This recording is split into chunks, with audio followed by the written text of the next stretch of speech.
واحد بيحكي بيقول واحد صاحبي طلب مني 3000 جنيه سنه، فقلت له بصراحه دلوقتي معيش فلوس، بس بامر الله بكره العصر هحاول اجهزهم.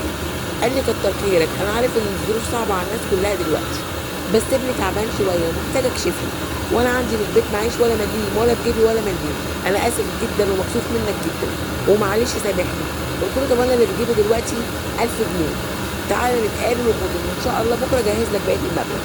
وانا في دماغي ان انا اخد تليفون من الشغل او احاول اتصرف، بس اتفاجئت في الشغل وانا بحاول اخد تليفون قالوا لي لا السلفه يوم 10 او يوم 20 في الشهر، وما رضيش يدوني السلفه. فقلت اما ابلغه برضه عشان ما يتكلش عليا واقول له ان انا ما عرفتش اتصرف. فرنيت عليه عشان يتصرف هو وما يفضلش مستنيني ومعلق نفسه بيا. فلقيته بيقول لي الحمد لله اجري، وانا كمان هعدي عليك النهارده بالليل اديك المبلغ اللي اديتهولي، وانت لو عايز اي مبلغ تمشي بيه نفسك لاخر الشهر انا عينيا ليك. فرحت وقلت له ربنا يعزك يا حبيبي وما توجعش لحد ابدا. وضحكت وسالت وجات لك بقى منين الفلوس دي؟ قال له من عند الله. قال له انا امبارح لما خدت الفلوس منك اخدت ابني والمدام وطلعنا على الدكتور عشان نكشف، وقلت اجيب العلاج لقيت العلاج قاطع 1200 جنيه، فدفعت كل الفلوس اللي معايا وطلعت البطاقه اللي في جيبي عشان اسيبها عند الراجل رهن لحد ما اجيب له الباقي. فلقيت الدكتور اللي في العياد اللي في الصيدليه حلف عليا ان هو مش هياخدها، وقال لي براحتك وما تستعجلش على الفلوس.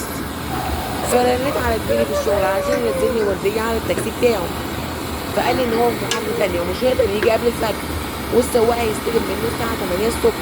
وفي الاخر رميت عليه قلت له خلاص رن عليا اول ما تيجي وهطلع من بعد ما تيجي لحد 8 الصبح علشان انا مزنوق في فلوس. فكتر الف خير وربنا هداه وقال لي ماشي.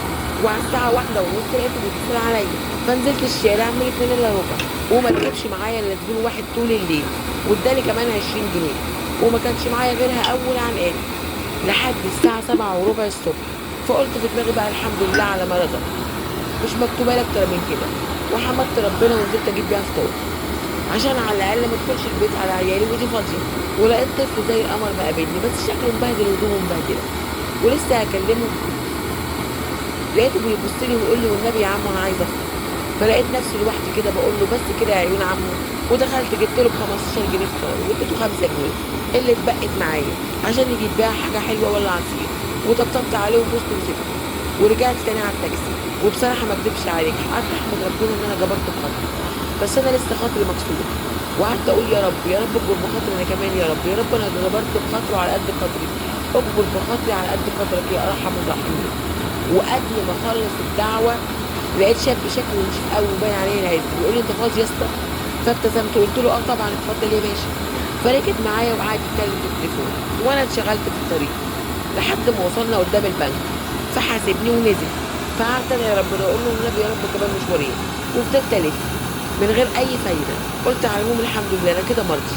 وجيت انزل علشان اجيب فطار اتفاجئت بشنطه في الدواسه، ولما ركزت فيها شويه افتكرت ان هي شنطتي، وبدون تفكير قررت ارجع واديها له لانه بصراحه اكرمني في الحساب جامد وكان ذوق جدا معايا. وبالفعل في اقل من ربع ساعه كنت قدام البنك تاني، فلقيته واقف مع بتاع الامن وباين عليه ان هو زعلان، فنزلت له بالشنطه ومن غير ما افتحها ولا حتى اعرف ايه اللي فيها لقيته مقابلني بالضحك والحضن وعمال يبص راسي وبيفتحها، واتفاجئت انها مليانه فلوس وعدهم ولقاهم مظبوطين. فرح قوي واخدني بالحضن وطلع لي 10000 جنيه تقديرا لامانتي وسابني ومشي. انا طبعا من كتر الفرحه قعدت احضن من بتاع الامن واديته 1000 جنيه بس لمراتي وقال لي ربنا يبارك لك ويكبر بخاطرك، انت مش عارف 1000 جنيه دي انا محتاج لها قد ايه. ما قدرتش امسك دموعي قلت له ده جبر من ربنا والله ليا انا وانت، وحكيت له على كل اللي حصل. فطبطب عليا وقال لي لن تنالوا البر حتى تنفقوا مما تحبون. يا ابني مفيش اكرم من ربنا، فربنا رب كريم لما تسعى رزقك ما تسعاش وانت بتحسبها هيجيلي كام من السعي ده، لان رزقك ده كده كده مكتوب عند ربنا، بس ربنا قال لك لازم تسعى وتاخد بالاسباب، واهم حاجه تعمله بضمير وتسيبها على الله وتتوكل على الله. هتلاقي رزقك بيجيلك من حيث لا تحتسب. انت عارف يعني ايه من حيث لا تحتسب؟ يعني من مكان ما توقعتوش. يعني الناس اللي عماله تحسب وتقول انا هعمل وهسوي وهجيب وهودي، يقول اللي معايا مش هيقضيني واللي جاي لي مش كفايه، لو سابها على ربنا ربنا هيحل له كل حاجه. سيبها على الله وربك هو صاحب خزاين كل حاجه. ولو توكلت على نفسك وعلى تفكيرك ورينا بقى يا شاطر انت هتعمل ايه. لكن لو توكلت على الله هتنبهر بعطاء ربنا. انا كنت معاكم سلوى حسن.